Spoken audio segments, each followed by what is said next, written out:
Bueno, estamos ya en el tema 1 que es reglamentación de la aviación. Y antes de entrar en tema de reglamentación de la aviación, vamos a hacer un pequeño recordatorio a nivel de normativa de dónde venimos y dónde estamos actualmente. Aquí nos va a salir un pequeño cuadro que nos habla y nos dice que está la Ley 18/2014, el Real Decreto 1036/2017 y los reglamentos de la Unión Europea, el 945 y el 947. Vale, actualmente lo que hay en vigor a día de hoy son los reglamentos de la Unión Europea 945 y 947 que entraron en vigor el día 31 de diciembre del año 2020. Antes de estos reglamentos que había, pues estaba el Real Decreto 1036/2017 que, digamos, lo que hacía era regular el tema de los drones a nivel estatal en España. Cada país lo regulaba de una forma. En el caso de España estaba regulado por el Real Decreto 1036/2017. A nivel de teoría lo que pedían era similar a nivel teórico lo que sería para una licencia de piloto de ultraligero. Comunicaciones, meteorología, navegación aérea, etcétera, etcétera. Todo está un poco orientado a lo que es la aviación tripulada. También exigían un certificado médico de clase 2, bueno, era un poquito diferente. Y anterior a esto estaba la Ley 18/2014, que prácticamente estaba todo prohibido, por resumirlo de alguna forma. Era muy complicado pedir permisos, los operadores que había tenían dificultades para hacer según qué cosas. Y anterior a la Ley 18/2014 no estaba regulado el mercado de los drones. Entonces, ahora con el reglamento de la Unión Europea que entró en vigor, ya he dicho, el 31 de diciembre del año 2020, lleva poquito en vigor. Hay algunos, a nivel normativo, hay cosas que están en transición porque hasta que se aplique, hasta que los drones, los UAS, ahora llamados UAS, cumplan los requisitos de clase que requiere esta reglamentación, estos reglamentos, pues hay cosas que están todavía en transición que ya veremos poquito a poco a qué nos referimos. Y bueno, básicamente que sepamos un poquito de dónde venimos, dónde estamos ahora, y que la reglamentación de la Unión Europea lo que hace es unificar criterios y que sea todo mucho más sencillo y que sea más aplicado a lo que es un UAS, a lo que es un dron, porque lo que teníamos hasta hace poco eran cosas bastante genéricas, cosas mucho del mundo de la aviación tripulada, y ahora hay una normativa. De hecho como ya he dicho, hay alguna normativa que está en transición. Hay cosas que están en desarrollo, pero bueno, poquito a poco todo coge un poquito más de sentido. Bueno, pues entramos ya en lo que es la materia, según el índice. Introducción a EASA y al sistema de la aviación. Aquí nos dice qué es AESA y qué es EASA. AESA es la Agencia Estatal de Seguridad Aérea. Según nos dice aquí, vela para que se cumplan las normas de aviación civil en el conjunto de actividad aeronáutica de España. La agencia tiene las misiones de supervisión, inspección, ordenación del transporte aéreo, navegación aérea, seguridad aeroportuaria, y dice que evalúa los riesgos en la seguridad del transporte y tiene potestad sancionadora ante las infracciones y las normas de aviación civil. Decir que AESA es una agencia, está aquí es a nivel estatal de España. Cada país tiene la suya, Italia tiene la suya, Portugal la suya, Alemania la suya. En el caso de España se llama AESA, que es la Agencia Estatal de Seguridad Aérea. Tiene potestad sancionadora. Sí que hay que decir que hay muchas cosas que las tiene delegadas. AESA tiene inspectores, pero para según qué funciones las delega, muchas de ellas en las fuerzas y cuerpos de seguridad. Si, por poner un ejemplo, a nosotros nos ve volando, es decir, estamos volando en mitad de Barcelona, por donde está la Sagrada Familia, y no tenemos seguro, no tenemos ningún tipo de permiso y no tenemos nada, simplemente nos hemos comprado el dron y nos hemos puesto a volar, pues quien vendrá a pedirnos documentación será la policía, será la Guardia Urbana, los Mossos d'Esquadra o la policía que haya en ese territorio. Es muy complicado que venga un inspector de AESA porque tienen muy pocos, los tienen distribuidos por el territorio nacional y tienen unas funciones muy específicas, ¿vale? Simplemente decir que tiene esta potestad, pero muchas de estas funciones las delegan. Entonces la policía en ese caso haría un acta de denuncia o una propuesta de sanción y la tramitaría a esa. Entonces a esa sería la que digamos, incoaría este expediente o lo tiraría hacia adelante. Vale, y también tenemos EASA, que es la European Aviation Safety Agency, es la Agencia Europea de Seguridad, y lo que hace es unificar los estándares comunes a todos los Estados miembros para velar por la seguridad de las operaciones en la aviación civil. Dice, esta estandarización se consigue con la redacción de las normas comunes de los reglamentos el 945 y el 947. Es decir, los reglamentos, el 945 y el 947 es como la Biblia, ¿no?, del tema de UAS, de drones. Aquí nos regula todo y básicamente EASA lo que hace es poner los criterios, unificar criterios y que cada agencia estatal, en el caso de España en AESA y cada una en su respectivo país, pues que apliquen las normativas, las directrices que dice EASA y no que cada uno haga lo que quiera. Entonces, pues bueno, esta sería la función de EASA. Nos dice que EASA ha publicado unos documentos llamados material guía y medios aceptables de cumplimiento que ayudan a comprender e implementar estos reglamentos. Los reglamentos son vinculantes en su totalidad. Por el contrario, material guía y medios aceptables de cumplimiento no son vinculantes. Esto quiere decir que los reglamentos publicados por la Comisión son de aplicación directa en todos los Estados miembros, EASA, que son 31 estados. Y aquí tenemos la página web donde podemos consultar estos reglamentos en el diario oficial de la Unión Europea. Bueno, como resumen, pues decir exactamente lo que dice aquí. Es decir, es como si, por ejemplo, publican una normativa o publican un texto jurídico un poquito difícil de comprender, lo publican en el BOE, el Boletín Oficial del Estado, o en el DOC, que sería el Diario Oficial de la Generalitat de Cataluña, o en cualquier boletín, ¿no?, el boletín de la provincia, el que sea.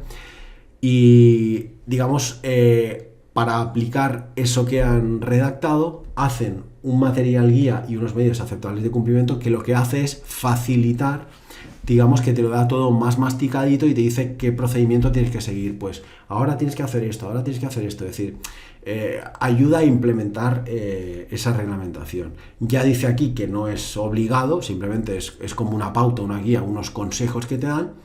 Lo que sí que es vinculante en su totalidad son los reglamentos.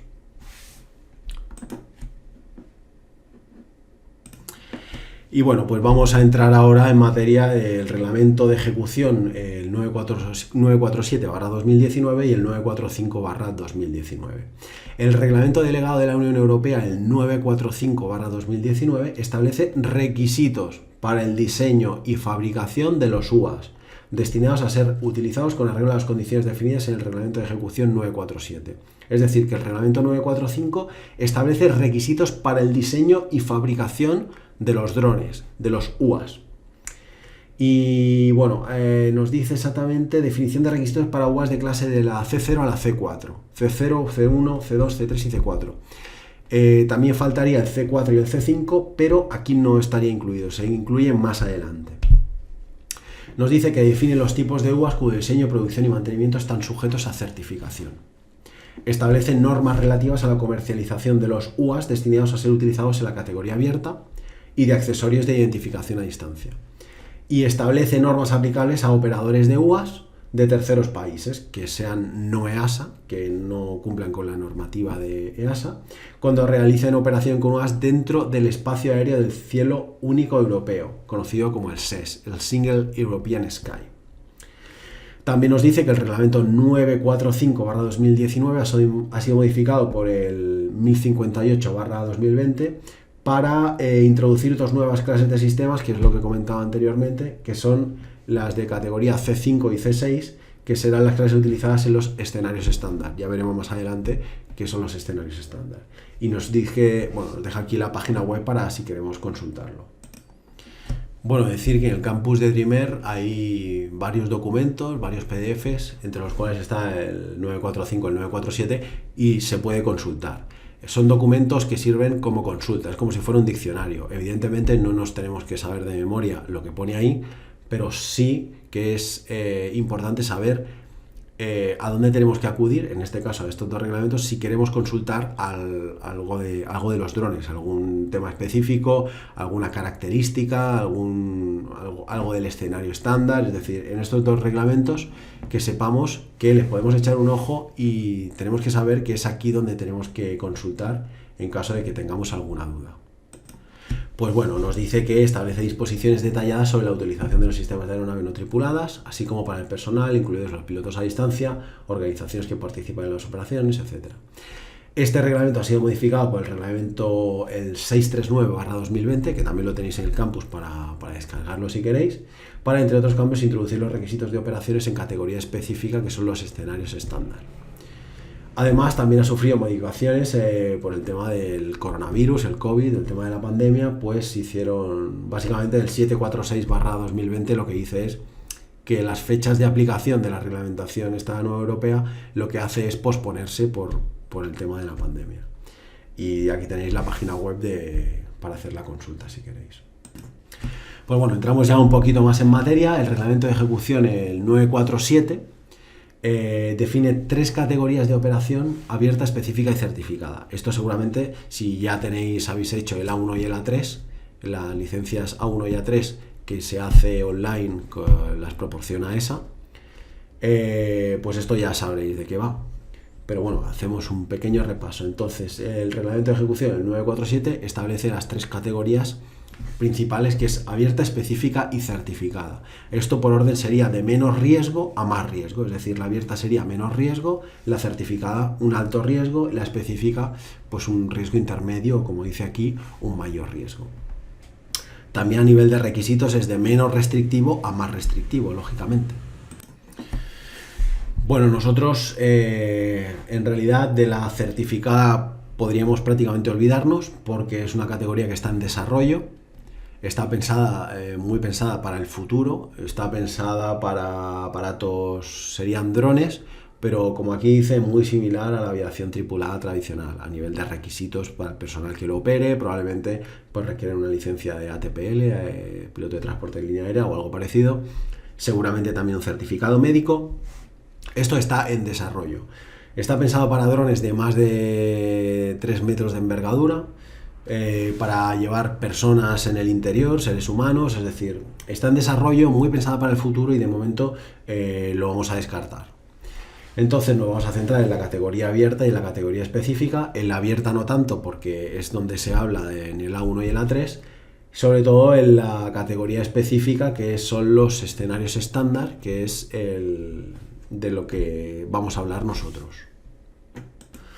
Bueno, como aquí bien nos dice en este cuadro, dice que las operaciones en categoría específica son aquellas que no se adaptan a los requisitos ni de categoría abierta y tampoco entran dentro de la categoría especificada. Las posibilidades de realizar operaciones en esta categoría son las siguientes. Es decir, que lo que no sea abierta y no sea certificada automáticamente tiene que caer en la clasificación de específica. Vale, pues el operador, ¿qué tiene que hacer? Es decir, nos dice operaciones que no cumplen con los requisitos de operación de categoría abierta ni certificada. ¿Qué debemos hacer? Pues aquí nos dice declaración operacional conforme a un escenario estándar. Es decir, que si hacemos una declaración operacional conforme a un escenario estándar, que ya veremos que es un escenario estándar, pues podríamos operar en categoría específica. Otra posibilidad sería un estudio de seguridad operacional más una solicitud de autorización operacional. Otra posibilidad sería hacer un LUC, que es un light, es un certificado de operador ligero, que ya veremos un poco lo que es más adelante. Y bueno, resumiendo, es una serie de requisitos que marca AESA, y si los cumplimos, entonces nos da la potestad de poder operar como LUC con ciertos privilegios. Es decir, tenemos que acreditar una experiencia, una serie de infraestructura detrás, que somos capaces de cumplir todos estos requisitos. Entonces nos otorgarían un LUC, que le llaman. O también como club y asociaciones de aeromodelos autorizados, también nos daría la posibilidad de operar en categoría específica. Estas serían las posibilidades. Vale, y de manera un poquito más desglosada nos dice, los pilotos a distancia que quieran operar en categoría específica, estamos hablando de la categoría específica, la del medio, según cada caso deberán tener la siguiente formación. Declaración operacional conforme a un escenario estándar, es decir, rellenar un formulario y decir que nos acogemos a un escenario estándar. Superar la formación y examen online A1 a 3, evidentemente esto lo tenemos que tener ya, este es el primer paso. Superar un examen adicional de conocimientos teóricos, que puede ser de 30 o 40 preguntas según se disponga del A2 aprobado o no. Es decir, te hace una reducción de 10 preguntas en el caso de que tengas el A2. Y superar una formación de aptitudes prácticas concretas para cada escenario estándar. STS es Standard Scenario. Escenario estándar, es decir, tenemos que hacer unas prácticas para operar en ese escenario. Estos son los requisitos que nos pedirían. Bueno, y ahora vamos a hablar sobre los escenarios estándar, STS. ¿Qué son los escenarios estándar? Bueno, pues aquí nos dice que los escenarios estándar europeos se detallan en el Reglamento de Ejecución 947/2019 y son los siguientes: STS 01 y STS 02. El STS 01 son operaciones en VLOS o en Victor Loss, que son las siglas de Visual Line of Sight, es decir, al alcance visual, sobre una zona terrestre controlada en un entorno poblado con un UAS que disponga de identificación de la clase C5. Y luego tenemos el STS 02, que son operaciones en BVLOS o Bravo Victor Loss, que es Beyond Visual Line of Sight, es decir, más allá del alcance visual. Esto quiere decir que lo perderíamos de vista. Sobre una zona terrestre controlada en un entorno escasamente poblado con un UAS que disponga de identificación de la clase C6. Vale, esta es la definición de los escenarios estándar, el STS 01 y el STS 02, el estándar 1 y el estándar 2. La gran diferencia: en el 1 dice que tiene que estar siempre a la vista y en el 2 puede estar más allá del alcance visual, es decir, podemos perderlo de vista. En el 1 nos dice que es una zona terrestre controlada en entorno poblado y en el 2 nos dice que es una zona terrestre controlada en un entorno escasamente poblado. Es decir, estas serían las diferencias. Uno es con el alcance visual, otro es no tenerlo al alcance visual o poder perderlo de vista. En el 1 es entorno poblado y en el 2 sería escasamente poblado. Aparte de estos dos escenarios estándar que ha creado EASA, son creados por EASA, AESA, que es la Agencia Estatal de Seguridad Aérea, aquí en España ha creado dos escenarios más que ahora los compararemos y veremos qué diferencias hay y el por qué ha implantado estos dos escenarios, que ya veremos que es de manera transitoria hasta que los drones cumplan la clasificación del etiquetado de clase y todas las características que la normativa dice que tienen que tener los drones para poder operar en esos escenarios. Bueno, el STS-01, características, aquí nos dice que durante el vuelo la aeronave no tripulada se mantendrá a una distancia máxima de 120 metros del punto más cercano en la superficie terrestre, 120 metros. La medición de las distancias se adaptará en función de las características geográficas del terreno, como llanuras, colinas y montañas. Si una aeronave no tripulada vuela a menos de 50 metros medidos horizontalmente en un obstáculo artificial, a una altura superior a 105 metros, la altura máxima de la operación de UAS podrá incrementarse en hasta 15 metros por encima de la altura del obstáculo a petición de la entidad responsable del obstáculo. Bueno, aquí tenemos un dibujito que es muy gráfico y nos explica exactamente lo que pone en el texto. 120 metros desde el punto donde estemos nosotros, hacia arriba. Y luego nos dice que si estamos a menos de 50 metros de un edificio, de un obstáculo artificial, de una altura superior a 105 metros, la altura máxima de la operación de UAS podrá incrementarse en hasta 15 metros. Pues bueno, lo que estamos viendo aquí. Aquí está un señor con su dron, 120 metros de altura máximo, adaptada a la geografía del terreno. Si hay una montaña, pues es 120 metros a partir de esa montaña, y si hay un valle, pues 120 metros a partir de ese valle. Si estamos a menos de 50 metros, podemos superarlo en 15 metros si el edificio es de más de 105 metros. Nos dice que durante el vuelo la aeronave no tripulada no llevará mercancías peligrosas y que con la aeronave no tripulada en modo Victor Loss, Visual Line of Sight, es decir, siempre al alcance visual, no podemos perderla de vista, a una distancia horizontal inferior a 100 metros del piloto. En una zona en la que la visibilidad de vuelo permita al piloto a distancia realizar el vuelo completo en Victor Loss y no perder la conciencia situacional. ¿Qué más nos dice? Pues de conformidad con el manual de operaciones en el punto 13 de la sección esta que nos dice aquí, las responsabilidades del operador de UAS. Bueno, esto es un poquito de reglamentación, es un poco denso. Definirá el volumen operacional y la zona de prevención de riesgos en tierra para las operaciones previstas, incluida la zona terrestre controlada, que comprende las proyecciones en la superficie terrestre, tanto del volumen operacional como de la zona de prevención. Pues bueno, pues el texto lo que viene a decir es que tenemos que tener la zona, el volumen operacional se refiere a dónde vamos a estar volando nuestro dron, sería la zona operativa, y luego la zona de prevención de riesgos en tierra es una zona que tenemos acotada, que en caso de que suceda algo, de que el dron se pueda precipitar al suelo, pues tenemos que tenerlo acotado, tenemos que tener unas medidas de seguridad que son las que nos dice más adelante. Esa sería la zona de prevención de riesgos. Exactamente, pues sobre una zona terrestre controlada que comprenda, y dice, para la utilización de una aeronave no tripulada de vuelo libre, y nos dice pues todas las características. La zona de la geografía de vuelo, la zona de contingencia cuyos límites exteriores estarán como mínimo 10 metros más allá de los de la zona de geografía del vuelo.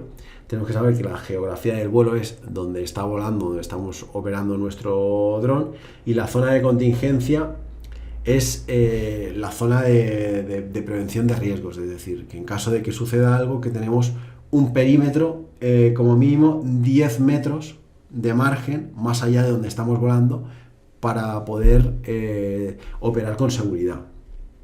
La zona de prevención de riesgos en tierra, cuya distancia más allá de los límites exteriores de la zona de contingencia deberá cumplir como mínimo los parámetros siguientes. Bueno, pues toda esta serie de características que no hay que sabérselas de memoria, por supuesto, pero es lo que dice el reglamento. Entonces está bien echarles un vistazo, explicar un poquito qué es lo que nos dice y tenerlo en cuenta simplemente. Pues bueno, pues a una velocidad respecto al suelo inferior a 5 metros por segundo en el caso de aeronaves no tripuladas de vuelo libre. ¿Y qué más nos dice? Bueno, pues aquí tenemos un cuadro que, como he comentado anteriormente, hay dos escenarios. Uno es el STS-01 y el otro es el STS-02. Pero aparte, AESA, a nivel estatal, solamente de España, ha creado el STS-ES-01 y el STS-ES-02, que para resumirlo de una manera muy resumida, sería las mismas características, es decir, el STS-01 y el STS-ES-01 es exactamente lo mismo, pero aplicado a un periodo transitorio hasta que los drones, los aparatos, los UAS, cumplan con los requisitos que dice la ley. ¿Por qué? Pues porque ahora mismo, si nos dicen que tenemos que tener una etiqueta en nuestro dron que tenga una identificación, que sepamos dónde está volando en ese momento, y los fabricantes todavía no se han puesto las pilas, por decirlo de alguna forma, o por otra parte, visto que la reglamentación europea ha ido demasiado rápido, pues claro, no podemos operar en un escenario estándar 0.1 si todavía no tenemos un dron que cumpla con esas características. Pues de manera transitoria han creado estos escenarios que no requieren la identificación de clase, y también adapta un poquito a la normativa actual en tema de distancias. Por ejemplo, aquí nos dice UAS. En el caso del STS-01 dice UAS con marcado de clase C5. Claro, como no existe ningún dron que tenga la etiqueta de clase C5 a día de hoy, pues no podemos volar en este escenario. Entonces, ¿qué han hecho? Pues crear en paralelo. Aquí nos dice en el escenario LSTS S01 UAS con marcado de clase C5. Evidentemente lo ponen aquí para cuando, a lo mejor del mes que viene, o de aquí a 2 meses, o de aquí a el tiempo que sea, ya sacan estos drones con este marcado, pues podrían operar tanto en el ES01 como en el 01. Pero como no tienen, dicen UAS que cumplan con los requisitos indicados en el apéndice B de la resolución de la dirección de AESA por la que se aprueben los STS nacionales. Es decir, que si nos vamos a la página web de AESA y miramos qué requisitos, pues nos dirá lo que pone en el cuadro este resumen. Es decir, MTOM del UAS. MTOM es Maximum Takeoff Mass, la masa máxima al despegue del dron. En el caso del escenario 01 sería menor a 25 kilos. Y en el caso del ES01 dice que menor a 10 kilos. Bueno, pues esta sería una de las diferencias. Límite de distancia de la aeronave no tripulada. En el 01 en Victor Loss, Visual Line of Sight, como he dicho, es al alcance visual siempre. Y en el STS ES01 dice que la aeronave no tripulada en modo Victor Loss en todo momento a una distancia horizontal inferior a 100 metros del piloto a distancia. Es decir, que nos acota aún más que el STS 01. Y luego la distancia mínima de zona de prevención de riesgos en tierra, pues también vemos que es diferente, porque, por ejemplo, distancia mínima que debe abarcar la zona de prevención de riesgos en tierra en el caso de una aeronave no tripulada de vuelo libre. Aquí nos dice la altura máxima sobre el suelo, 30 metros, 60 metros, 90, 120. Y aquí nos hace una clasificación con una maximum takeoff mass de hasta 10 kilos o con una maximum takeoff mass superior a 10 kilos. Y nos dice que si está a 30 metros del suelo, pues si pesa, pues, por ejemplo, 5 kilos, tenemos que tener 10 metros de distancia mínima de prevención de riesgos. En el caso de 120, pues tenemos que dejar 25. En el caso de que sea con una maximum takeoff mass de más de 10 kilos, pues si volamos a 120 metros, que sería la altura máxima permitida, tendríamos que dejar 60 metros de distancia de prevención de riesgos en tierra. En el caso del STS ES01, pues ya nos podemos imaginar que han hecho lo mismo, pero más acotado. Ya ni siquiera está la posibilidad de operar con un dron de más de 10 kilos, simplemente te dicen con una maximum takeoff mass, una masa máxima al despegue de hasta 10 kilos como mucho, y nos dice que la altura máxima sobre vuelo, pues bueno, dice que en caso de 30 metros tenemos que dejar 15, en el caso de 60, 20, en el caso de 90 tenemos que dejar 25, y en el caso de volar a 120 metros de altura, que es la máxima altura permitida, tenemos que dejar 30 metros de distancia mínima de prevención de riesgos. Ya hemos dicho que la distancia de prevención de riesgos en tierra es la distancia que debemos dejar respecto a, es decir, en caso de que el dron nosotros lo estamos volando, en caso de que caiga, es, digamos, el perímetro o el diámetro que tenemos que dejar de seguridad para que no cause ningún daño. Se refiere a eso. Y bueno, aquí nos detalla un poquito más el escenario estándar 01, cuáles son las características que tiene, ¿no? Nivel de intervención humana, operación no autónoma, es decir, que tiene que haber siempre alguien, tiene que haber un piloto, aunque sea a distancia, pero no puede ser una operación totalmente autónoma. En el escenario estándar 1 estamos hablando. El piloto a distancia solo utilizará una aeronave no tripulada a la vez, es decir, no puede estar con más de un aparato a la vez. El piloto a distancia no utilizará una aeronave no tripulada desde un vehículo en movimiento, pues no puede estar ni desde un barco, ni desde un coche, etcétera, etcétera. El piloto a distancia no transferirá el control de la aeronave no tripulada a otra unidad de mando. Límite de la distancia de aeronave no tripulada, Victor Loss, VLOS, Víctor Lima Oscar Sierra, ¿vale? Acordaos, Visual Line of Sight, es decir, siempre al alcance visual. Zona sobrevolada, UA libre. Zona terrestre controlada en un entorno poblado. Vale, UA anclada. Libre quiere decir que es un dron al uso, y un UA anclada sería un dron con un cable o con un cordón que está atado desde donde está la estación de control a donde está el aparato. En el caso de que el agua libre, como hemos dicho, una zona terrestre controlada en un entorno poblado, es decir, tiene que ser un entorno poblado en el escenario 1 y la zona terrestre tiene que ser controlada. Controlada quiere decir pues, que tengamos control sobre la zona donde está volando. UA anclada, la zona terrestre controlada deberá comprender un radio igual a la longitud del cable más 5 metros, centrado en el punto de anclaje del cable en la superficie terrestre. Bueno, esto una UA anclada es difícil de ver, pero bueno, siempre con el tiempo seguramente que alguna habrá. Yo personalmente no he visto ninguna. Límite de altura de vuelo, una distancia máxima de 120 metros del punto más cercano de la superficie terrestre. Esto ya lo sabemos. Como límite general, 120 metros de altura siempre, sea escenario 1, escenario 2, etcétera, etcétera. En espacio aéreo no controlado, salvo que existan limitaciones diferentes por medio de zonas geográficas de UAS. Los espacios controlados ya veremos más adelante lo que es. Espacio aéreo. En espacio aéreo controlado de conformidad con los procedimientos publicados. Evaluación de riesgo coordinada con el proveedor de servicios de tránsito aéreo. Autorización previa al vuelo del control de tránsito aéreo y equipos de comunicaciones adecuado. El UAS nos dice que tiene que tener marcado de clase C5. En el escenario estándar 01 tiene que tener el marcado de clase C5. Ya he dicho que a día de hoy no hay ningún aparato que lo cumpla y por eso se han creado los escenarios, digamos, en paralelo, los estándar nacionales. Aspectos clave, vamos a redundar un poquito más en esta información para que nos quede más clara. Estamos hablando siempre del escenario estándar 01, el publicado por EASA. A una distancia máxima de 120 metros del punto más cercano de la superficie terrestre, dentro del alcance visual del piloto, acordaos, Víctor Loss o VLOS, a una distancia horizontal inferior a 100 metros del piloto a distancia.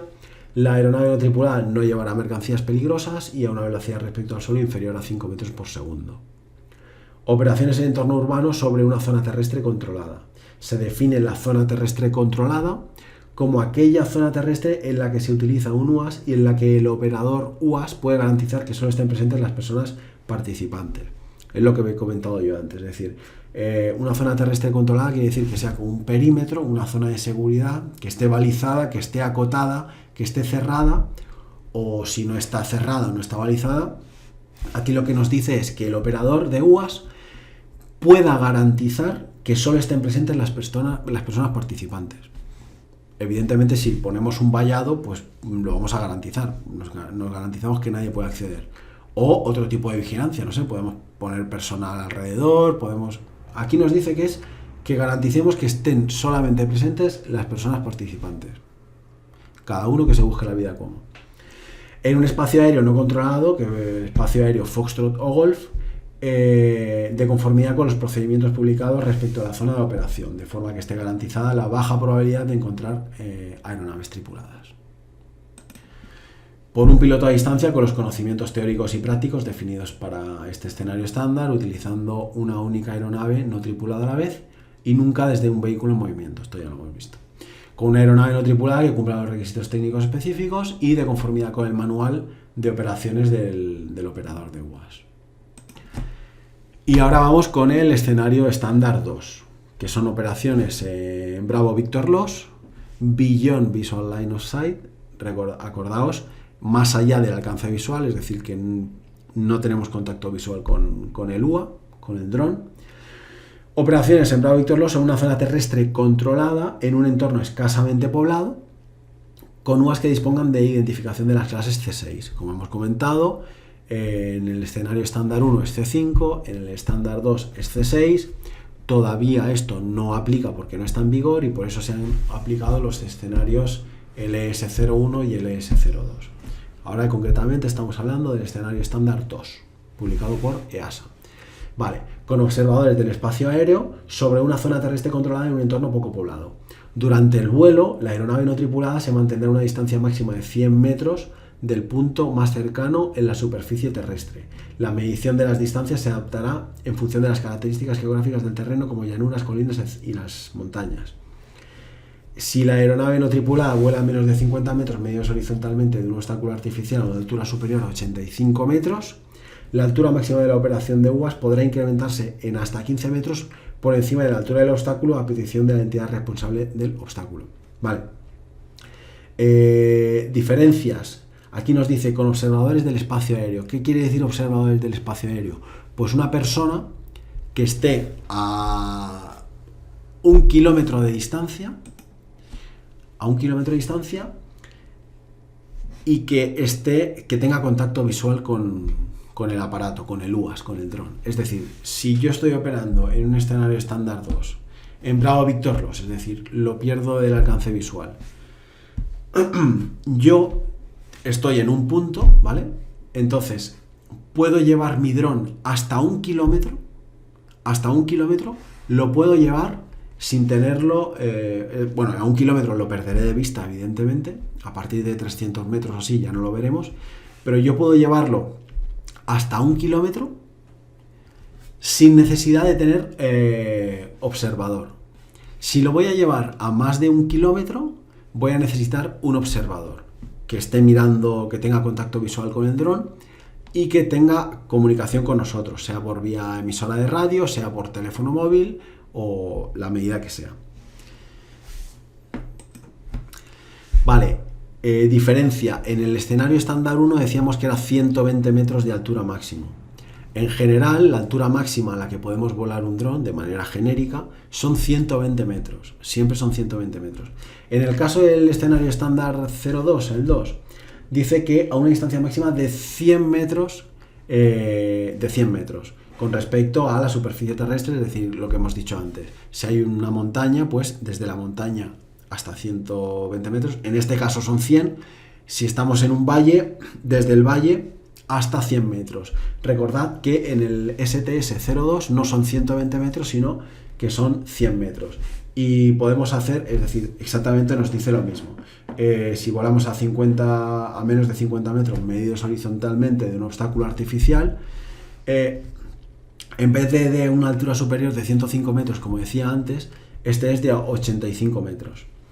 Y estas serían las diferencias con respecto al escenario estándar 1. ¿Qué más? Pues durante el vuelo la aeronave tripulada no llevará mercancías peligrosas. Eso es tanto el estándar 1 como el estándar 2, como evidentemente en los STS, ES01 y ES02 es exactamente lo mismo porque es aún más restrictivo. No se pueden llevar mercancías peligrosas. De conformidad con el manual de operaciones mencionado en el punto 13 de la sección esta que nos comenta, nos dice: definirá el volumen operacional y la zona de prevención de riesgos en tierra para las operaciones previstas, incluida la zona terrestre controlada, que comprende las proyecciones en la superficie terrestre tanto del volumen operacional como de la zona de prevención. Esto es exactamente lo mismo que el escenario estándar el 1. Es decir, la zona, el volumen operacional, que es donde estamos nosotros operando nuestro dron, es decir, el volumen operacional sería el entorno, y la zona de prevención de riesgos es el margen que tenemos de seguridad para en caso de que caiga el dron o que haya alguna colisión o algún problema. Esto sí que es nuevo. En el caso de un espacio aéreo no controlado Foxtrot o Golf, previa publicación con antelación suficiente, un NOTAM para informar del resto de usuarios del espacio aéreo de la zona prevista de operación de que la aeronave no tripulada tiene previsto volar a más de 60 metros de distancia del punto más cercano de superficie, más cercano de la superficie terrestre. Es decir, lo del NOTAM sí que es una cosa nueva, no lo dice en el STS-01. NOTAM es Notice to Airmen, y ya veremos que la aplicación en aire drones está la posibilidad de publicar un NOTAM. Un NOTAM no es más que un aviso que damos a personas que haya utilizando el espacio aéreo, que puede ser pues desde un paracaidista a una persona que hace parapente, a un avión que pasa por ahí. Es decir, es una publicación de un espacio concreto acotado y que nos dice que en ese espacio aéreo te dice desde qué altura, dónde se inicia, dónde acaba el límite vertical, y también te dice pues el día, la hora, si es algo concreto, es durante un periodo.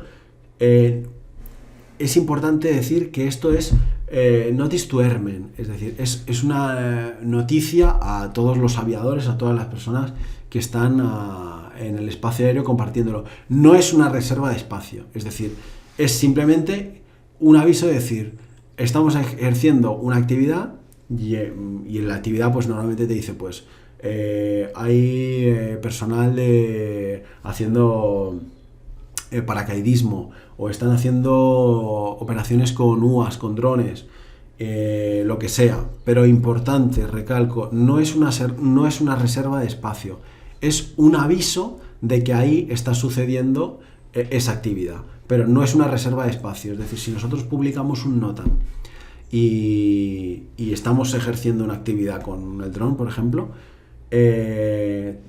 puede ser que haya otros usuarios del espacio aéreo. Eso no quiere decir que sea exclusivo para nosotros. Es simplemente que damos el aviso de que eso va a estar sucediendo, va a estar aconteciendo, para que tomen sus medidas o simplemente para que lo tengan en cuenta. Vale, ¿qué más nos dice? Pues en una zona terrestre controlada situada íntegramente en un entorno escasamente poblado, que comprenda la zona de geografía del vuelo, que ya lo hemos comentado antes, que es la zona de geografía del vuelo, es donde vamos a estar operando, la zona de contingencia, cuyos límites exteriores estarán como mínimo 15 metros o el equivalente al radio de giro de la aeronave no tripulada a la máxima velocidad prevista de operación, cualquiera que sea mayor, más allá que los de la zona de geografía del vuelo. Bueno, una zona de prevención de riesgos en tierra que abarque una distancia como mínimo igual a la distancia que más probablemente recorrerá la aeronave no tripulada después de la activación de los medios de terminación del vuelo especificada por el fabricante de UAS en sus instrucciones, teniendo en cuenta las condiciones operacionales dentro de las limitaciones especificadas por dicho fabricante, o cuando esta información no sea especificada por el fabricante de UAS en sus instrucciones o estas no sean facilitadas, determinada por el operador de UAS mediante pruebas de vuelo específicas o simulaciones, siempre que la representatividad de los medios de simulación sea adecuada para el fin previsto.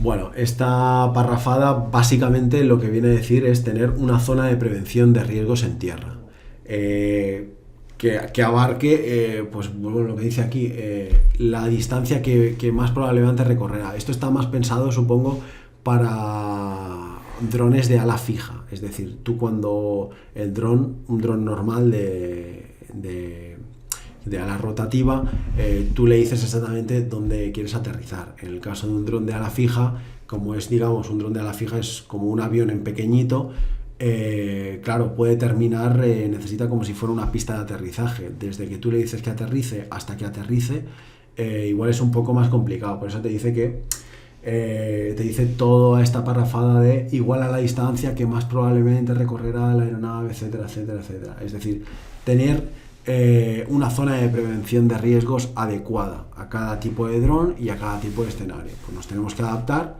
a lo que estemos haciendo en cada caso particular. Luego nos dice, en una zona en que la visibilidad de vuelo mínima sea superior a 5 kilómetros. Estamos hablando, recordad, del escenario estándar 02, publicado por EASA, y la zona de la visibilidad de vuelo como mínimo tiene que ser 5 kilómetros. ¿Y eso cómo lo sabemos? Bueno, más o menos, es decir, hay aplicaciones que se puede consultar cuál es la visibilidad en un punto determinado. No vamos a ir con un metro midiéndolo, lógicamente. Simplemente ya sabemos ya veremos qué aplicaciones lo podemos ver. Hay una que es Windy, la UAV, la de Forecast también, luego lo veremos.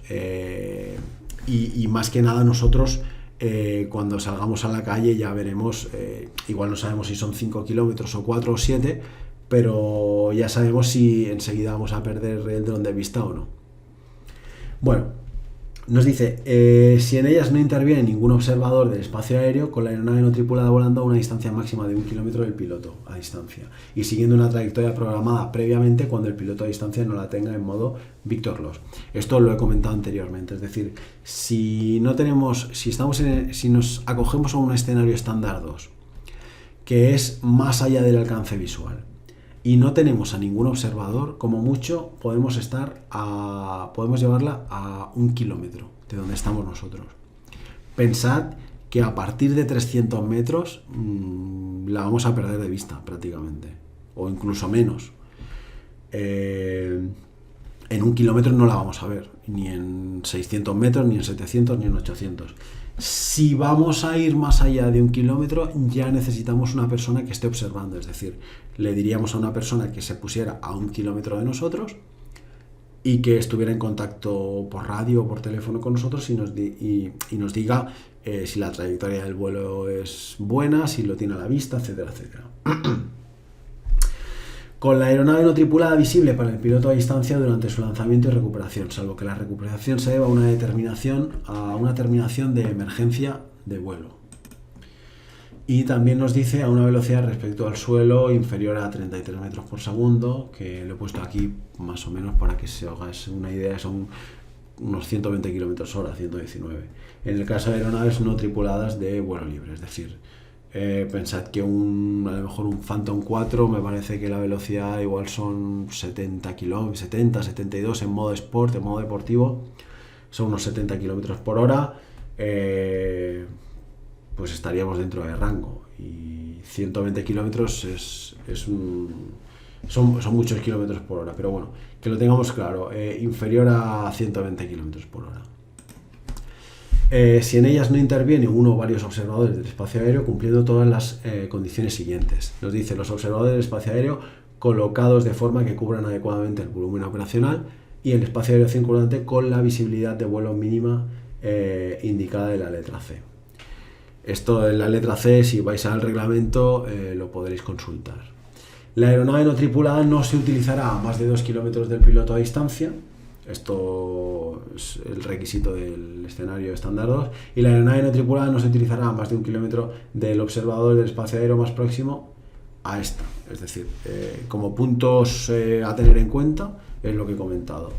¿Se puede perder de vista? Sí, pero con los requisitos de los observadores. Si va a estar a más de 1 kilómetro, tiene que haber más de un observador, y como aquí dice, cumpliendo todas las condiciones que cubra adecuadamente el volumen operacional y el espacio aéreo circundante. ¿Y qué más requisitos nos dice? Pues bueno, que dice que la distancia entre cualquiera de los observadores del espacio aéreo y el piloto a distancia no es superior a 1 kilómetro. Se dispone de medios de comunicación sólidos y eficaces entre el piloto a distancia y los observadores del espacio aéreo. Esto es lo que he comentado. Aquí no te dice si tiene que ser por radio, por teléfono móvil, por señales de humo, no te dice cómo, te dice que se dispone de medios de comunicación sólidos y eficaces entre el piloto a distancia y los observadores del espacio aéreo. Hay cada uno que lo interprete y que haga en función de eso. Y luego tenemos el cuadro comparativo, igual que tenemos el escenario estándar 01 y el escenario STS S01, lo mismo con el 2. Tenemos el STS 02, publicado por EASA, y el equivalente, entre comillas, por decirlo de alguna forma, publicado por AESA, de manera transitoria, hasta que los drones cumplan los requisitos. El STS S02. Diferencias, bueno, igual que el otro, el UAS en el europeo nos dice con marcado de clase C6, en el español nos dice con marcado de clase C6, en el caso de que lo tenga podrá operar, pero el sentido de que esté este escenario es porque todavía no están en vigor, por lo tanto es un poco, no va a haber ninguno que lo tenga, y si lo tiene, pues bueno, podrá operar evidentemente. UAS que cumplan con los requisitos indicados en el apéndice B de la resolución de la dirección de AESA, por la que se aprueban los escenarios estándar nacionales. La Maximum Takeoff Mass, masa máxima al despegue del UAS, en el europeo menor a 25 kilos, en el español también menor a 25 kilos. Altura máxima del vuelo, en el europeo son 120 metros del punto más cercano, y dice que el volumen operacional no superará los 30 metros. O sea, máximo 30 metros de volumen operacional, o sea, a nivel de distancia horizontal, ¿no? El volumen operacional. O sea, máximo altura 120 metros o volumen operacional no supera los 30 metros. En el caso del español, el ES02, máximo 100 metros del punto más cercano a la superficie, y no superará los 20, pues un poquito más restrictivo. Publicación de NOTAM en el ES02 no es necesario publicar un NOTAM. En el español, el LS02, necesaria la publicación de un NOTAM en operaciones a una altura superior a 60 metros. Es decir, como mucho podemos volar a 100, en el caso de que volemos a más de 60 metros tenemos que publicar un NOTAM. Ya he dicho que el NOTAM en la página de Naire Drones se puede consultar, ya veremos en qué consiste, y sobre todo que os quede claro que no es una reserva de espacio aéreo, sino es una publicación que sirve para informar a otros usuarios del espacio aéreo de que ahí se está ejerciendo una actividad. Límites exteriores de la zona de contingencia, pues bueno, en el europeo la zona de contingencia estará como mínimo 10 metros más allá de la zona de geografía del vuelo, y en el caso del español estará como mínimo a 15 metros más allá de la geografía del vuelo. Es decir, tenemos que tener en el caso del español son 5 metros más de zona de contingencia. Son más conservadores, son más, te dejan menos distancia, tienes que tener más seguridad. Bueno, ya sabemos un poco cómo lo van haciendo. Resumen de características del escenario estándar CO2. Igual que el 01, pues bueno, nivel de intervención humana. Operación no autónoma, no puede ser autónoma, es decir, siempre tiene que haber un piloto. El piloto a distancia solo utilizará una aeronave tripulada a la vez, esto no es lo mismo que el 01, exactamente igual. El piloto a distancia no utilizará una aeronave no tripulada desde un vehículo en movimiento, igual. El piloto a distancia no transferirá el control de la aeronave una aeronave no tripulada a otra unidad de mando, exactamente igual. Sobre una zona terrestre controlada en un entorno poco poblado, esto sí que es diferente. En este caso el 02 es poco poblado y el otro decía poblado. Límite de altura de vuelo a una distancia máxima de 120 metros del punto más cercano a la superficie. La visibilidad de vuelo será superior a 5 kilómetros. Con las aplicaciones pues podemos ver que sea superior a 5 kilómetros. Espacio aéreo no controlado, salvo que existan limitaciones diferentes por medio de zonas geográficas de UAS, y el espacio aéreo controlado de conformidad con los procedimientos publicados. Evaluación de riesgo coordinada, autorización previa al vuelo, equipos de comunicaciones adecuados, esto es exactamente lo mismo. Límites de distancia del UA con la aeronave no tripulada visible para el piloto a distancia durante su lanzamiento y recuperación, es decir, durante despegue y aterrizaje tienen que estar a la vista. Y límite, si en ellas no interviene ningún observador del espacio aéreo, con la aeronave no tripulada volando a una distancia máxima de 1 kilómetro del piloto a distancia, que esto ya lo hemos visto, siguiendo una trayectoria programada previamente cuando el piloto a distancia no la tenga en Victor Loss. Es decir, que si no la tenemos a la vista, tenemos que haberla programado para que haga una trayectoria en concreto. No puede ser que la hayamos perdido y vayamos, digamos, a ciegas operando el aparato. Si se utilizan uno o varios observadores del espacio aéreo en la operación, con la nave no tripulada a menos de 2 kilómetros del piloto a distancia. Es decir, vuelvo a recalcar, que no tengo observadores, máximo 1 kilómetro de distancia. Que los tengo, vale, perfecto, máximo 2 kilómetros, y tienen que estar de una manera distribuida que tengan contacto visual con el aparato, con el UAS, y también comunicación con el piloto. UAS con marcado de clase C6. Marcado de clase C6 el que establecen para el escenario estándar 2. Para el estándar 1 sería el C5. Y ya sabéis que los españoles pues sería prácticamente casi lo mismo, pero no requiere el marcado de clase C6. Vale, aspectos clave. Operaciones en entorno poco poblado sobre una zona terrestre controlada. ¿Vale? Una zona en la que la visibilidad de vuelo mínima sea superior a 5 kilómetros. Volvemos a hacer hincapié. Un espacio aéreo no controlado, Foxtrot o Golf, previa publicación con antelación suficiente de un NOTAM para operaciones de más de 60 metros de distancia del punto más cercano a la superficie terrestre, o un espacio aéreo controlado de conformidad con los procedimientos publicados respecto a la zona de operación, de forma que esté garantizada la baja probabilidad de encontrar aeronaves tripuladas. A una distancia máxima de 100 metros del punto más cercano a la superficie terrestre, la aeronave tripulada no llevará mercancías peligrosas y se realizan de conformidad con el manual de operaciones del operador de UAS.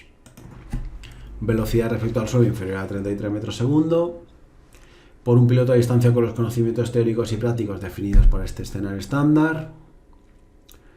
Recordad, solo una aeronave a la vez, nunca desde un vehículo en movimiento, con una aeronave no tripulada que cumpla los requisitos técnicos específicos, con la aeronave no tripulada visible para el piloto a distancia durante su lanzamiento y recuperación, es decir, durante despegue y aterrizaje tenemos que tenerlo a la vista. Si en ellas no interviene ningún observador del espacio aéreo, con la aeronave no tripulada volando a una distancia máxima de 1 kilómetro del piloto a distancia y siguiendo una trayectoria ya programada cuando el piloto a distancia no la tenga al alcance visual. Si en ellas intervienen uno o varios observadores del espacio aéreo, cumpliendo las condiciones siguientes. Observadores del espacio aéreo están colocados de forma que cubran adecuadamente el volumen operacional y el espacio aéreo circundante. Vale, todo esto ya lo sabemos. La aeronave no tripulada no se utilizará a más de 2 kilómetros a distancia. Volvemos a hacer hincapié. La aeronave no tripulada no se utilizará a más de 1 kilómetro del observador del espacio aéreo más próximo a esta. La distancia entre cualquiera de los observadores del espacio aéreo y el piloto no sea superior a 1 kilómetro y se dispone de medios de comunicación sólidos y eficaces entre el piloto a distancia y los observadores del espacio aéreo. Vale, y con este tostón de reglamentación pues daríamos finalizado con las características de los escenarios estándar, tanto el 1 como el 2 publicados por EASA, como el ES01 y el ES02 publicados transitoriamente por AESA. Bueno, ahora vamos a hablar sobre el registro de operadores de UAS y declaración operacional. Registro como operador. ¿Quién debe registrarse como operador de UAS? Pues un operador de UAS debe registrarse siempre que opere en categoría abierta con cualquier tipo de dron, que tenga una masa máxima al despegue superior a 250 gramos, o esté equipado con un sensor capaz de captar datos personales, que sea una cámara, sea un micrófono, etcétera, etcétera. Vale, pues esas son las características para que una persona se tenga que registrar como operador. 250 gramos, es decir, imaginaos que yo tengo un aparatito, un dron, ¿no? Que pesa, pues no sé, de estos que son como de juguete, de corcho, de Porexpan, ¿no? No sé si pesará 100 gramos o menos, es decir, está por debajo de 250. Si está por debajo de 250 gramos, no se tiene que registrar. Ahora, dice, vale, el mío pesa menos de 250 gramos, pongamos que pesa 100 gramos, pero tiene una cámara. Pues si tiene cámara ya te tienes que registrar. Ya, pero es que pesa menos de 250. Sí, pero como tiene un sensor capaz de captar datos personales, sea una cámara, sea un micrófono, sea lo que sea, te tienes que registrar. O sea, solamente estarían exentos de registrarse si estás por debajo del peso de 250 y no tiene ningún medio de captación. Es decir, no tiene ni cámara, ni micrófono, ni nada, y no puedes captar datos, entonces no haría falta registrarse como operador. Y en el caso de operar en categoría específica, pues todo el mundo se tiene que registrar. Si vas a operar en categoría abierta, dejan este resquicio para que no hace falta darte de alta como operador en caso de que sea menor a ese peso o no tenga medios de captación y no tenga medios de captación. Y en caso de categoría específica, todo el mundo se tiene que registrar, independientemente del UAS, de las características, del peso, etcétera, etcétera. ¿Cómo se realiza el registro de operador de UAS? Pues a través de la página web de ASA. Aquí tenemos el enlace. El operador deberá facilitar toda la información que le sea requerida durante el proceso de alta. Aquí tenemos una captura de pantalla. Iríamos a registro de operadores de UAS, que sería este apartado de aquí. Le daríamos y seguiríamos en trámite, es decir, nos pedirá una serie de datos, etcétera, etcétera, y podemos hacer el registro como operador. Solo puede estar registrado en un estado miembro de EASA, o te registras en España, o te registras en Italia, o te registras en Portugal, o donde sea, pero solamente en un país. AESA expedirá al operador un certificado de registro en el cual se indica un número de registro único. Dicho número debe estar indicado en todos los UAS propiedad del operador y mantenerse en privado. En el estado miembro donde tenga su centro de actividad principal, si es persona jurídica. Es decir, si tenemos una empresa, pues donde tenga la principal actividad. Y este es un ejemplo del certificado de operador. Sería como cuando hacemos el examen de A1 a A3, solo que en vez de poner que tenemos el título de A1, A3 o A2, nos dice registro de operador, US Operator Registration, lo pone siempre está en inglés y en el idioma del país donde lo hayamos hecho. En este caso, en el caso de ser España, pues vendría aquí el membrete con el indicativo del país, nombre, apellidos, fecha de caducidad, y aquí saldría el número de registro. Y este sería nuestro número de operador de UAS. No confundirlo cuando nos entreguen el de piloto. Ese es otro diferente. Uno es el del registro de operador de UAS y el otro es nuestro certificado de piloto de dron. Procedimiento de presentación de una declaración. Bueno, los operadores de UAS que deseen acogerse a un escenario estándar, de los que hemos visto antes, el 01 y el 02, deberán presentar una declaración operacional de manera telemática a través de la sede electrónica de AESA. Aquí nos sale la dirección y es necesario seguir los siguientes pasos. Darse de alta como usuario en la sede electrónica de AESA. Una vez recibida la confirmación de alta, realizar la inscripción en el registro de operadores de UAS desde la misma aplicación. Se obtendrá en este punto un número de operador de UAS y entonces habría que presentar la declaración. ¿Qué se incluye? Pues información administrativa actualizada sobre el operador de UAS, las aeronaves no tripuladas que se utilizarán en el escenario estándar, una declaración de que la operación cumple con los requisitos operacionales descritos en el escenario, el compromiso por parte del operador de UAS de aplicar todas las medidas de atenuación necesarias para la seguridad de la operación. Confirmación por parte del operador de UAS de que se dispondrá de un seguro adecuado para cada vuelo, realizado en el marco de la declaración. Y la declaración del responsable podrá presentarse con un certificado digital que digamos facilita los trámites, o sin certificado digital imprimir la declaración y presentarla debidamente firmada. Pensad que el procedimiento de presentación de una declaración es simplemente que nosotros vamos a hacer una operación con nuestro dron y declaramos que somos competentes para operar en ese escenario. Nada más. Y ahora vamos con las responsabilidades del operador de UAS.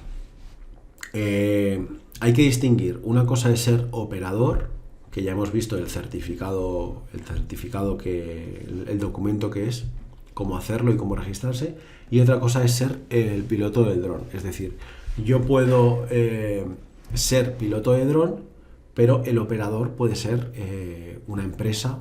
No, puedo ser yo o puedo no ser yo. Hay que distinguir estas dos cosas. Y ahora vamos a ver las responsabilidades del operador de UAS. No del piloto, sino del operador.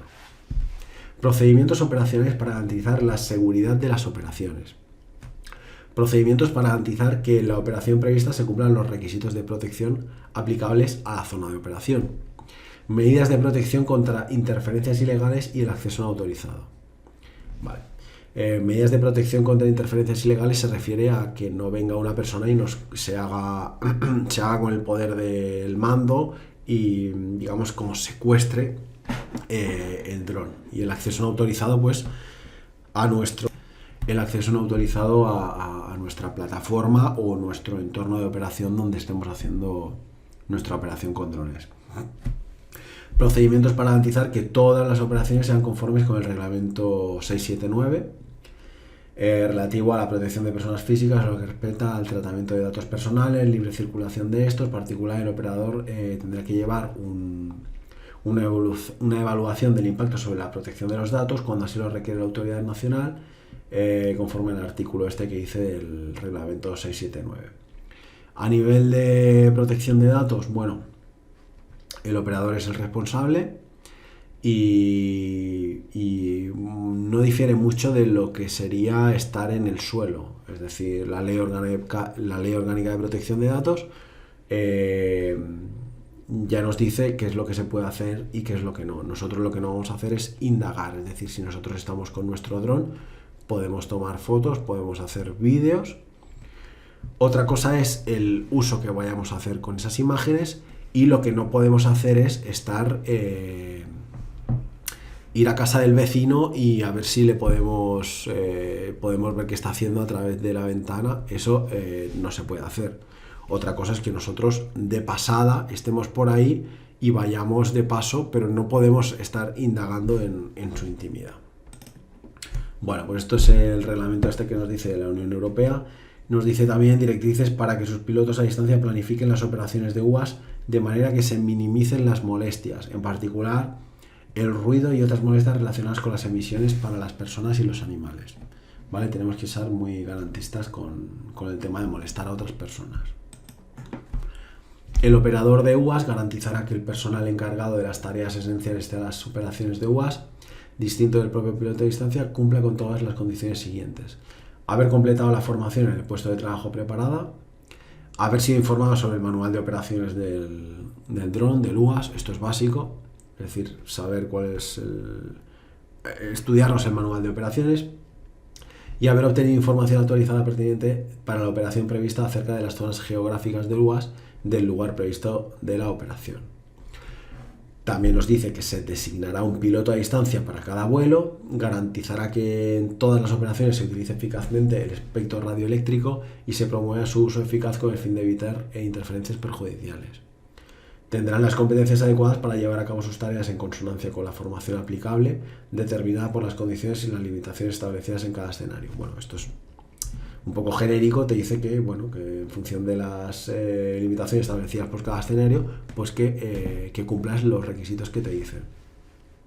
Seguirá una formación de piloto a distancia centrada en las competencias que abarque como mínimo las siguientes. Bueno, pues la capacidad de aplicar los procedimientos operacionales, que pueden ser procedimientos normales, de contingencia de emergencia, de planificación de vuelos e inspecciones previas, los posteriores al vuelo, capacidad de gestionar la comunicación aeronáutica, capacidad de gestionar la trayectoria y automatización de vuelo de la aeronave no tripulada, liderazgo, trabajo en equipo y autogestión, resolución de problemas y toma de decisiones, conciencia situacional, gestión de la carga de trabajo, coordinación o transferencia según proceda. Y seguirá una formación de piloto a distancia para operaciones sujetas a una declaración que se llevará a cabo de conformidad con las medidas de atenuación definidas en cada escenario. Habrán sido informados sobre el manual de operaciones del operador de UAS, a que se refiere más adelante. Definirá el volumen operacional y la zona de prevención de riesgos en tierra para las operaciones previstas, incluida la zona terrestre controlada, que comprende las proyecciones en la superficie terrestre tanto del volumen operacional como de la zona de prevención. Obtendrá información actualizada pertinente para la operación prevista acerca de las zonas geográficas de UAS del lugar previsto de la operación. Llevará a cabo cada operación con arreglo a las limitaciones, las condiciones y las medidas de atenuación que se definen en la declaración. Establecerá y mantendrá actualizada una lista de los pilotos a distancia designados para cada vuelo. Elaborará un manual de operaciones que incluya los elementos definidos en el anexo 2 de la presente resolución. El anexo 2 se puede consultar en el reglamento, en el 947. Establecerá y mantendrá actualizada una lista del personal de mantenimiento empleado por el operador para realizar las actividades de mantenimiento. Llevará y mantendrá actualizado un registro de todas las cualificaciones pertinentes, los cursos de formación completados por el piloto a distancia y el resto de personal encargado de tareas esenciales para la operación de UAS, y por el personal de mantenimiento durante al menos 3 años después de que dichas personas hayan dejado de trabajar con la organización o hayan cambiado de puesto en la organización. Actividades de mantenimiento realizadas por los UAS durante mínimo de 3 años, información sobre las operaciones de UAS que comprenderá en cualquier caso un suceso inusual de carácter técnico u operacional y otros datos que requiera la declaración durante un mínimo de 3 años. Velará porque cada aeronave no tripulada lleve instalados al menos una luz con fines de visibilidad de la aeronave, que a partir del día 2 de diciembre del año 2021 deberá ser verde intermitente. Bueno, pues todas estas características hay que cumplirlas, hay que tenerlas presentes. No la tenemos que saber de memoria, sabemos que la podemos consultar en el reglamento el 945, el 947 y nada más. Y ahora vamos al manual de operaciones del escenario estándar nacional.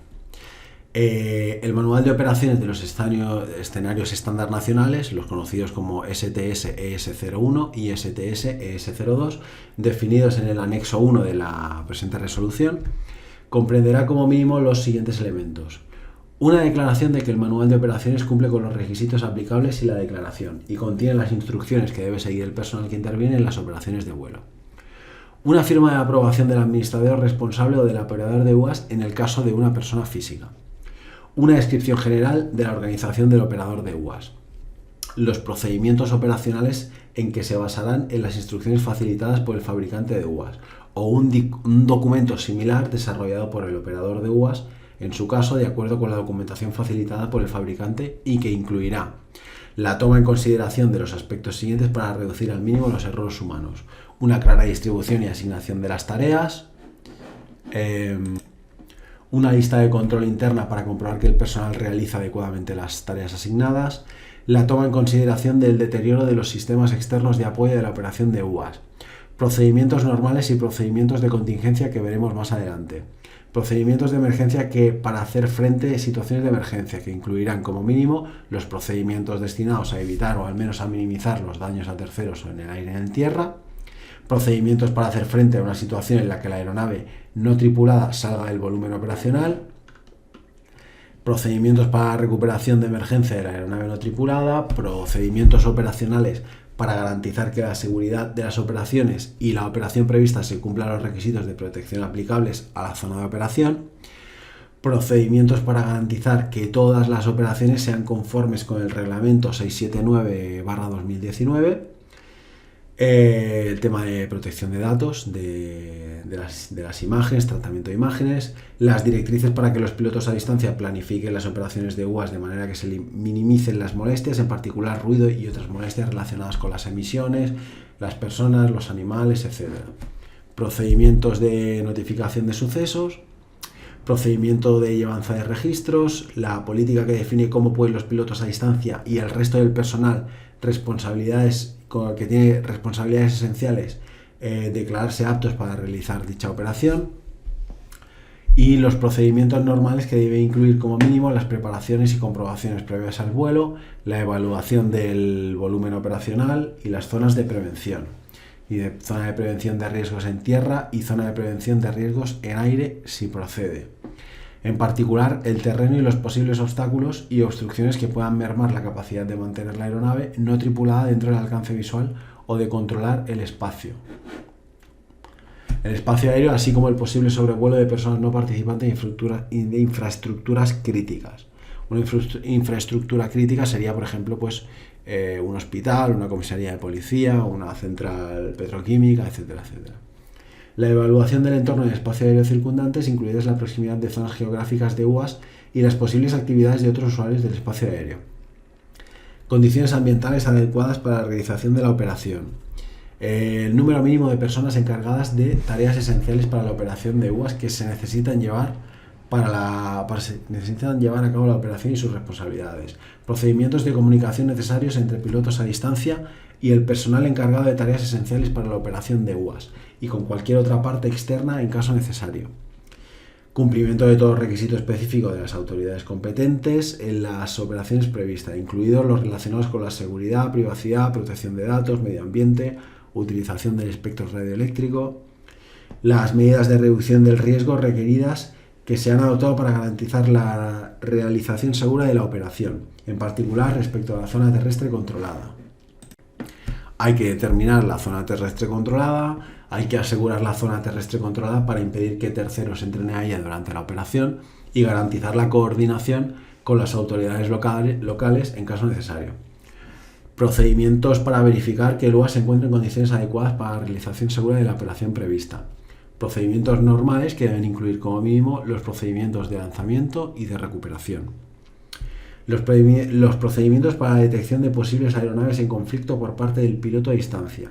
A petición del operador de UAS por parte de los observadores del espacio aéreo, los observadores de aeronaves no tripuladas, según proceda. Procedimientos durante el vuelo, incluidos los destinados a garantizar que la aeronave no tripulada permanezca dentro de la geografía del vuelo. Procedimientos posteriores al vuelo, incluidas las inspecciones para comprobar el estado del UAS. Procedimientos para hacer frente a una situación en la que la aeronave no tripulada salga de la geografía del vuelo designada. Procedimientos para hacer frente a una situación en la que las personas no participantes entren en una zona terrestre controlada. Procedimientos para hacer frente a las condiciones adversas. Procedimientos para hacer frente al deterioro de los sistemas externos de apoyo a la operación. Fraseología que debe utilizarse si se recurre a observadores del espacio aéreo. Los procedimientos para evitar conflictos con otros usuarios del espacio aéreo. Bueno, todo este tocho de información no hay que sabérselo de memoria, es simplemente reglamentación que está en los reglamentos, en el 945 y el 947. En caso de querer nosotros operar conforme a un escenario estándar nacional. Esos son todos los requisitos que nos van a pedir, tanto de manual de operaciones, los procedimientos que hay que seguir para hacer frente a las condiciones adversas, etcétera, etcétera, todo lo que nos dice aquí. No hay que sabérselo de memoria, simplemente pues, bueno, que sepamos que de esto está incluido en los reglamentos y que lo tengamos presente nada más. Bueno, pues vamos ahora con las responsabilidades de los pilotos a distancia. Ya hemos hablado sobre cuáles eran las responsabilidades de los operadores de UAS y ahora vamos a hablar sobre las responsabilidades de los pilotos a distancia. Tendrá las competencias adecuadas de piloto a distancia y portará una prueba de dichas competencias durante la utilización del UAS. Es decir, tenemos que tener el certificado de habernos examinado del A1, del A3, el A2 o los escenarios estándar. Estará familiarizado con las instrucciones facilitadas por el fabricante del UAS o con un documento similar desarrollado por el operador de UAS. Pues bueno, pues de sentido común, estar familiarizado con las instrucciones de nuestro aparato. O si no, si ha desarrollado un manual o alguna guía, el operador, en caso de que no seamos nosotros, pues tener conocimiento de este documento. No desempeñará sus tareas bajo los efectos de sustancias psicoactivas o alcohol o cuando no esté en condiciones de desempeñarlas debido a lesiones, cansancio, medicación, enfermedad u otras causas. Es algo bastante también de sentido común. Antes de iniciar una operación de UAS, obtendrá información actualizada pertinente de la operación prevista acerca de las zonas geográficas de UAS del lugar previsto de la operación. Hay que conocer un poquito el terreno, saber dónde vamos, qué es lo que vamos a hacer, qué características tiene esa zona, etcétera, etcétera. Garantizará que el entorno operativo sea compatible con las limitaciones y condiciones declaradas, es decir, que se ajuste a lo que nosotros hemos declarado. Se asegurará de que el UAS está en condiciones adecuadas para realizar el vuelo previsto con seguridad y, en su caso, comprobar que la identificación a distancia directa esté activada y actualizada. Vale, esto está pensado cuando los drones incorporen la opción de identificación a distancia. Ahora mismo, como esto no existe, pues de esto nos olvidamos. Garantizará que la información sobre la operación sea puesta a disposición de la unidad pertinente del servicio de tránsito aéreo, de otros usuarios del espacio aéreo y de las partes interesadas pertinentes, tal como se requiere en las condiciones publicadas por el Estado miembro por las zonas geográficas del UAS del lugar previsto de la operación. Pues cumplir con lo que nos digan del Estado miembro, pues él pone los requisitos. Verificará que están operativos los medios de terminación del vuelo y la funcionalidad de volumen operacional programable de la aeronave no tripulada. Comprobará en su caso que la identificación a distancia directa está activa y actualizada. Bueno, pues más cosas de sentido común y lo mismo, identificación a distancia directa que esté activa y actualizada. Esto cuando entre en vigor, pues ya lo pondremos. Establecerá el volumen de vuelo programable de la aeronave no tripulada para mantenerla dentro de la geografía del vuelo. Esto es lo mismo, es decir, los drones, los UAS que tengan la función de programar digamos, hay una función que es el geocaching y el geofencing, que es que el aparato no pueda salir de una zona determinada o no entre en una zona determinada. Si el aparato tiene esta función, pues programarla y mantenerla dentro de la geografía del vuelo, es decir, dentro de la zona donde tiene permitido volar o la zona donde no tiene permitido entrar. El piloto a distancia durante el vuelo pues respetará las limitaciones y condiciones declaradas, evitará todo riesgo de colisión con una aeronave tripulada e interrumpirá el vuelo cuando su continuación pudiera suponer un riesgo para otras aeronaves, personas, animales, el medio ambiente o bienes. Respetará las limitaciones operacionales en las zonas geográficas del UAS del lugar previsto de la operación. Respetará los procedimientos del operador. No hará volar la aeronave cerca o dentro de zonas en las que se estén llevando a cabo operaciones de emergencia, salvo que los servicios de emergencia responsables le hayan dado permiso para hacerlo. Pues lo mismo, cosas de sentido común.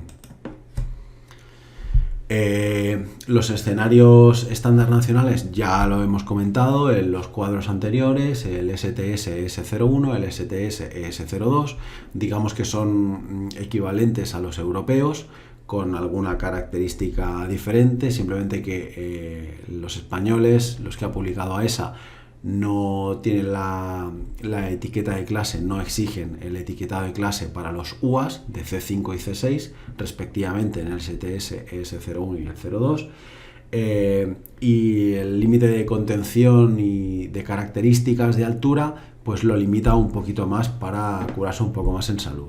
Y ya hemos dicho que son unos escenarios transitorios. El 1 en Victor Law, siempre al alcance visual, y el 2 Beyond Visual Line of Sight, es decir, más allá del alcance visual. El tema del 1 es en un entorno poblado y el 2 en un entorno escasamente poblado. Simplemente como recordatorio. ¿Qué más nos dice? Bueno, mantendrá la aeronave en modo Victor Loss y mantendrá un riguroso control del espacio aéreo que rodea la aeronave no tripulada con el fin de evitar cualquier riesgo de colisión con una aeronave tripulada. El piloto a distancia interrumpirá el vuelo si la operación supone un riesgo para otras aeronaves, personas, animales, medio ambiente o bienes. Podrá estar asistido por un observador de aeronave no tripulada y en tal caso se establecerá una comunicación clara y eficaz entre el piloto a distancia y el observador de la aeronave no tripulada. Salvo que cuente con la ayuda de observadores del espacio aéreo, mantendrá un riguroso control del espacio aéreo que rodea la aeronave no tripulada con el fin de evitar cualquier riesgo de colisión con una aeronave tripulada. El piloto a distancia interrumpirá el vuelo si la operación supone un riesgo para otras aeronaves, personas, animales, el medio ambiente o bienes. Bueno, esto redunda otra vez en lo que ya hemos dicho. Nos dice que el operador de UAS será capaz de mantener el control de la aeronave no tripulada, salvo en caso de pérdida del enlace de mando y control. No transferirá el control de la aeronave no tripulada a otra unidad de mando, solo utilizará una aeronave tripulada a la vez y no utilizará una aeronave no tripulada desde un vehículo en movimiento. Todo esto ya lo hemos visto. El piloto a distancia informará oportunamente a los observadores del espacio aéreo, en el caso de que se recurra a ellos, de cualquier desvío de la aeronave no tripulada respecto a la trayectoria prevista y el horario correspondiente. Ejecutará los procedimientos de contingencia definidos por el operador de UAS para situaciones anómalas, en particular cuando el piloto a distancia tenga una indicación de que la aeronave no tripulada puede superar los límites de la geografía del vuelo. La geografía del vuelo ya hemos dicho que es el entorno donde está operando donde se supone que no va a salir el dron, está operando. Ejecutará los procedimientos de emergencia definidos por el operador de UAS para situaciones de emergencia, en particular accionando los medios de determinación del vuelo cuando el piloto a distancia tenga una indicación de que la aeronave no tripulada puede superar los límites del volumen operacional. Vale, pues ya hemos visto cuáles son las responsabilidades del operador, sabemos cuáles son las responsabilidades del piloto y ahora vamos con las responsabilidades del observador aéreo o los observadores aéreos que pueda haber en una zona determinada. Pues un observador del espacio aéreo mantendrá un riguroso control del espacio aéreo que rodea la aeronave no tripulada con el fin de detectar cualquier riesgo de colisión con una aeronave tripulada. Tendrá conocimiento en todo momento de la posición de la aeronave no tripulada mediante observación directa del espacio aéreo o con la asistencia de medios electrónicos, es decir, que pueda tener contacto visual directo o medios electrónicos, algún sistema que le proporcione la posición donde está. Alertará al piloto a distancia cuando se detecte un peligro y contribuirá a evitar o minimizar los posibles efectos negativos. Y aquí acabarían las responsabilidades del observador aéreo. Ya no son muchas, es simplemente una persona, tampoco tiene que tener conocimientos aeronáuticos, ni de drones, ni de nada. Es simplemente una persona que está ahí, está observando nuestro UAS, nuestro dron, y comunicándose con el piloto a distancia, nada más. Y ahora vamos al apartado de incidentes y accidentes. Aquí nos dice que el operador o piloto a distancia será responsable en caso de accidente o incidente. Un accidente es todo suceso que en relación con la utilización de una aeronave tenga lugar en el caso de aeronaves no tripuladas, en el caso de un dron, en el periodo comprendido entre el momento en que la aeronave esté lista para ponerse en movimiento con intención de realizar un vuelo y el momento en que se detenga al final del vuelo y se apaguen los motores utilizados como fuente primaria de propulsión, y durante el cual una persona sufra lesiones mortales o graves como consecuencia de entrar en contacto directo con alguna parte de la aeronave. Eso sería, digamos, la definición de un accidente. Luego nos dice qué sería una lesión grave y qué sería una lesión mortal. Nos dice que una lesión grave es cualquier lesión sufrida por una persona en un accidente que tenga como consecuencia hospitalización, rotura de hueso, laceraciones, lesión de órganos o quemaduras.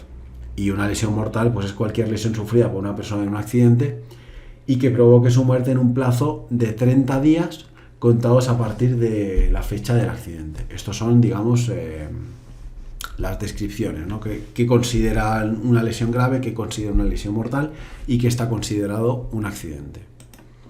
Por lo tanto, esperamos que nadie se vea envuelto en un accidente, en ningún incidente, y mucho menos una lesión mortal y tampoco una lesión grave.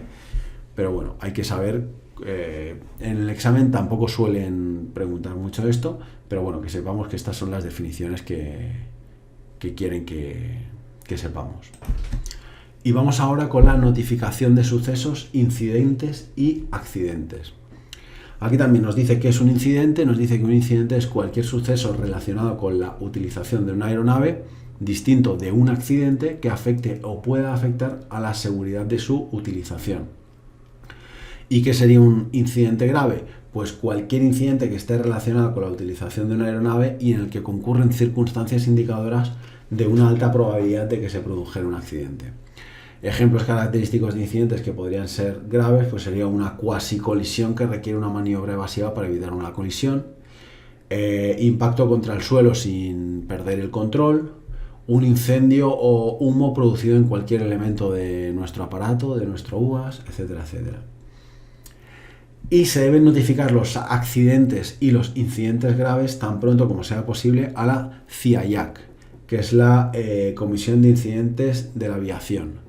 Tenemos aquí el correo electrónico para hacer para alertar y para comunicar lo que haya sucedido.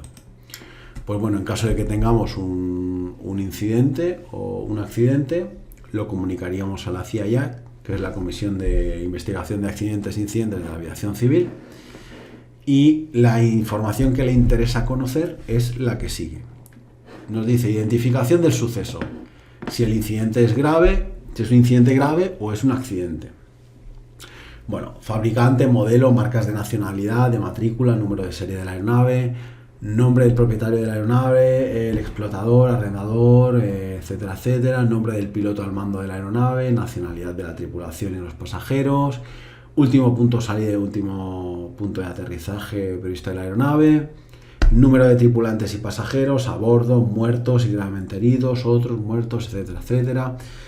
Características físicas del lugar del accidente o incidente grave, con indicación de las dificultades de acceso a requisitos especiales para llegar al lugar. Presencia de mercancías peligrosas a bordo de la aeronave, descripción de las mismas. Lo que se sepa sobre la descripción del accidente e incidente grave y los daños que presente la aeronave. En el momento de la notificación se facilitará el máximo posible esta información, pero en ningún caso se demorará por falta de estos datos o información completa. El sistema de notificación de sucesos de AESA es el SNS y está orientado a la prevención de futuros accidentes e incidentes sin ánimo de buscar ningún momento de las faltas o responsabilidades en los mismos. Vale, pues esta frase, la que comentábamos, que en el momento de la notificación, pues bueno, aquí nos pone estos 9 puntos, como tenerlo como una checklist o como una guía, ¿no?, de información que hay que proporcionar.